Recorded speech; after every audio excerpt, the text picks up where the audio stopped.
और एक बड़ी खबर के साथ शुरुआत कर रहे हैं। तेल और गैस को लेकर सरकार लगातार एक्शन में है। सरकार कालाबाजारी करने वालों पर नकेल कस रही है।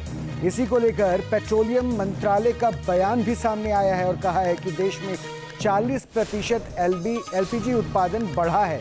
रिफाइनरी पूरी क्षमता के साथ काम कर रहे हैं। सरकार ने यह भी कहा है कि एलपीजी की आपूर्ति लगातार जारी है। जमाखोरी के खिलाफ सख्त कार्रवाई की जाएगी। सरकार की तरफ से ये स्पष्ट कह दिया गया है, हमारे पास पेट्रोल डीजल का पर्याप्त स्टॉक है। पेट्रोल डीजल के दाम नहीं बढ़ाए गए हैं। सरकार ने यह भी कहा है, आज ही सरकार की तरफ से ये ऐलान भी किया गया कि एक्साइज ड्यूटी 10 रुपये पेट्रोल और डीजल पर कम की गई है। मिडिल ईस्ट में इस वॉर की वजह से हमारे जो सप्लाईज है क्रूड का, एलपीजी का, एलएनजी का, सब अफेक्ट हुए। क्रूड का प्राइस, बाकी प्रोडक्ट्स का प्राइस भी इंटरनेशनल मार्केट में बढ़ा। बट भारत सरकार ने कई स्तर पर कई इम्पॉर्टेंट डिसीजंस लिए और इस सिचुएशन को बहुत इफ़ेक्टिवली मैनेज करने के लिए आज की तारीख में we have sufficient crude inventories और अगले 2 महीने के लिए supplies have been lined up.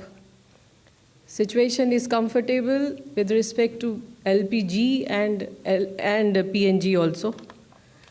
हमारी रिफाइनरीज 100% या उससे भी ज़्यादा कैपेसिटी पर ऑपरेट कर रही हैं और domestic production of LPG has increased by almost 40%. LPG आप जैसा जानते हैं कि we have a huge import dependency और इसका 90% जो आ रहा था वो स्ट्रेट ऑफ हॉर्मूज से आ रहा था।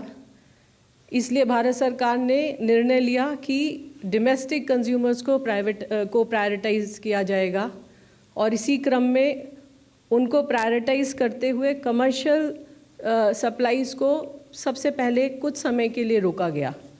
उसके बाद बहुत कैलिब्रेटेड डिसीज़न लेते हुए पहले 20% कमर्शियल सप्लाईज़ को रेस्टोर किया गया। उसके बाद 10% based on ease of doing business for the expansion of PNG network. उसके बाद भारत सरकार ने इसको 50% किया और आज इसको 70% किया गया है।